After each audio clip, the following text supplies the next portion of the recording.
Joe Biden célèbre les voitures électriques, mais oublie volontairement de parler de Tesla. Oh là là, incroyable, Biden anti-Tesla, quoi, alors que Tesla est américain, hein, techniquement. Lorsque j'ai dit que le futur se ferait ici aux États-Unis, je le pensais, des entreprises comme GM et Ford construisent plus de voitures électriques dans notre pays que jamais, a encore déclaré Joe Biden. Une gifle pour Elon Musk, une déclaration d'apparence anodine, mais qui sonne comme une gifle pour Musk.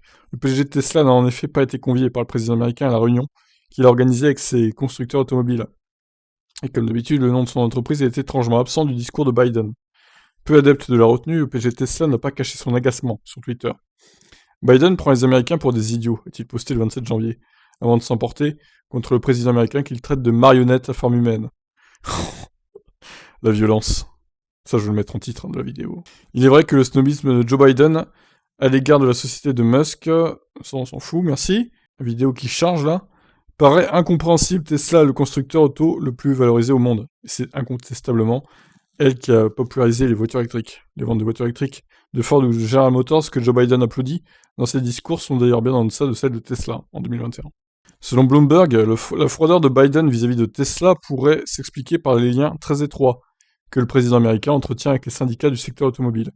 Ces organisations, notamment les United Auto Workers, l'ont beaucoup soutenu tout au long de sa campagne présidentielle 2020 et seront des alliés stratégiques pour les prochaines élections de mi-mandat et la présidentielle de 2024.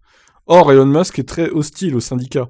Le Texas, où est désormais basé le siège social de Tesla, n'est qui plus est pas un État que Joe Biden et son parti peuvent espérer rallier lors des prochaines élections. Le Michigan, où sont basés Ford et General Motors, est à l'inverse un État crucial pour les démocrates, ce qui pourrait expliquer la chaleur du président à l'égard de ces entreprises. Musk n'est en tout cas pas le seul à être agacé par l'attitude de Biden vis-à-vis de Tesla. Les amateurs de ces véhicules électriques ont même lancé une pétition demandant à Joe Biden de reconnaître le leadership de Tesla dans le domaine des voitures électriques. Le 3 février, donc, elle avait recueilli près de 50 000 signatures, cette pétition. Ok, bon, Joe Biden, l'anti-Tesla de base. C'est un peu stupide, hein, quand même. Il devrait être fier d'avoir une industrie, une entreprise américaine qui cartonne dans le monde entier, quoi. Franchement, il est débile, hein. Vraiment, hein. Donc voilà, je vous laisse réagir suite à ça. Ciao, ciao.